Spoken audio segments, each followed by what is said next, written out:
എല്ലാവർക്കും നമസ്കാരം. ഞാൻ ബ്രൈറ്റ്. കേരളം ഓൺലൈൻ സർവീസിലേക്ക് സ്വാഗതം. ഈ വർഷത്തെ SSLC പരീക്ഷാഫലം മെയ് 15 വെള്ളിയാഴ്ച പ്രഖ്യാപിക്കുകയാണ്. ആധികാരികമായി ഏതൊക്കെ ഗവൺമെൻറ് വെബ്സൈറ്റിലൂടെയും മൊബൈൽ ആപ്ലിക്കേഷനിലൂടെയും ലൈവായിട്ട് റിസൾട്ട് അറിയുവാൻ സാധിക്കുമെന്നാണ് ഇന്നിവിടെ നോക്കുന്നത്. റിസൾട്ട് പ്രഖ്യാപനത്തിന് ശേഷം എല്ലാ വർഷങ്ങളിലെയും പോലെ തന്നെ +2 പോളിടെക്നിക് അതുപോലെ തന്നെ ഡിഗ്രി പ്രവേശനം ഇവയുമായിട്ടൊക്കെ ബന്ധപ്പെട്ട വീഡിയോകൾ പോസ്റ്റ് ചെയ്യുന്നതായിരിക്കും. അതുകൊണ്ട് ചാനൽ ഇപ്പോൾ തന്നെ നിങ്ങൾ സബ്സ്ക്രൈബ് ചെയ്ത് വച്ചേക്കുക, ബെൽ നോട്ടിഫിക്കേഷൻ എനേബിൾ ചെയ്ത് വെക്കുക. കൂടാതെ തൊഴിൽ വിദ്യാഭ്യാസപരമായ വീഡിയോകളും ചാനലിൽ പോസ്റ്റ് ചെയ്യുന്നതായിരിക്കും. ഇനി നമുക്ക് റിസൾട്ടിലേക്ക് വന്നാൽ ഇവിടെ കാണിക്കുന്ന വെബ്സൈറ്റുകൾ വഴിയാണ് റിസൾട്ട് അനൗൺസ് ചെയ്യുമ്പോൾ നമുക്ക് ലഭ്യമാകുക.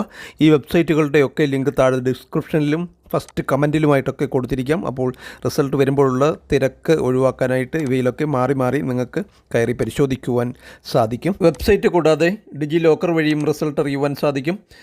ഇതിനുപരിയായിട്ട് 2 മൊബൈൽ ആപ്ലിക്കേഷൻ കൂടിയുണ്ട്. ഇതിലാദ്യത്തേത് നമ്മുടെ കേരളം എന്ന മൊബൈൽ ആപ്പാണ്. പ്ലേ സ്റ്റോർ എടുത്ത ശേഷം താഴെ സെർച്ച് ബാറിൽ പ്രസ് ചെയ്തതിന് ശേഷം നമ്മുടെ കേരളം എന്ന് ടൈപ്പ് ചെയ്ത് സെർച്ച് ചെയ്താൽ ഡൗൺലോഡ് ചെയ്യാനുള്ള ലിങ്ക് നമുക്ക് ലഭിക്കും. ഈ ഒരു ആപ്പിൽ രജിസ്ട്രേഷൻ എടുത്ത് വെച്ചിരുന്നാൽ അപ്പോൾ തന്നെ നമുക്ക് റിസൾട്ട് അറിയുവാൻ സാധിക്കും. ഇതിനായിട്ട് ഞാനിവിടെ ഡൗൺലോഡ് ചെയ്ത് ഓപ്പൺ ചെയ്യുകയാണ്. അതിനുശേഷം പോപ്പപ്പ് ഒക്കെ അലോ ചെയ്ത് കൊടുത്ത് ലാംഗ്വേജ് ചൂസ് ചെയ്യണം. ഞാനിവിടെ ഇംഗ്ലീഷ് ചൂസ് ചെയ്ത് മുന്നോട്ട് പോവുകയാണ്. തുടർന്ന് നമുക്ക് അക്കൗണ്ട് ക്രിയേറ്റ് ചെയ്തേണ്ടതുകൊണ്ട് താഴെയായി ക്രിയേറ്റ് ന്യൂ അക്കൗണ്ട് എന്ന് കാണാം. അവിടെ പ്രസ് ചെയ്ത് കൊടുക്കണം. തുടർന്ന് മൊബൈൽ നമ്പർ കൊടുത്ത് സെൻഡ് OTP കൊടുത്ത് ആ മൊബൈലിലേക്ക് വരുന്ന OTP അവിടെ ടൈപ്പ് ചെയ്ത് കൊടുത്ത് വെരിഫൈ ചെയ്ത് കൊടുക്കണം. തുടർന്ന് നിങ്ങളുടെ പേര് ആദ്യം ടൈപ്പ് ചെയ്യണം. തുടർന്ന് തൊട്ട് താഴെ ലാസ്റ്റ് നെയിം വേണം.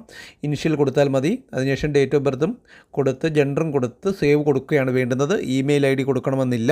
തുടർന്ന് 6 ഡിജിറ്റുള്ള MPIN ക്രിയേറ്റ് ചെയ്യണം. മൊബൈലിൻ്റെ ആദ്യത്തെ 6 നമ്പറുകൾ കൊടുത്താലും മതി.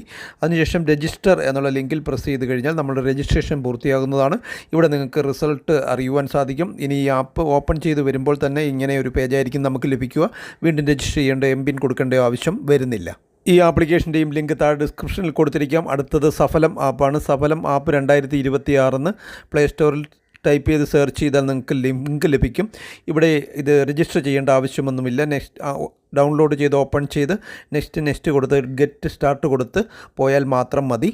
സഫലം കൈറ്റ് ആപ്പിൻ്റെയും ലിങ്ക് താഴെ ഡിസ്ക്രിപ്ഷനിൽ കൊടുത്തിരിക്കാം. ഇവിടെ നമുക്ക് SLC, HSC, VHSC തുടങ്ങിയവയുടെയൊക്കെ റിസൾട്ട് അറിയുവാൻ സാധിക്കും. ഇതുപോലെ ഡിജി ലോക്കറും ഡൗൺലോഡ് ചെയ്ത് റിസൾട്ട് അറിയാവുന്നതാണ്.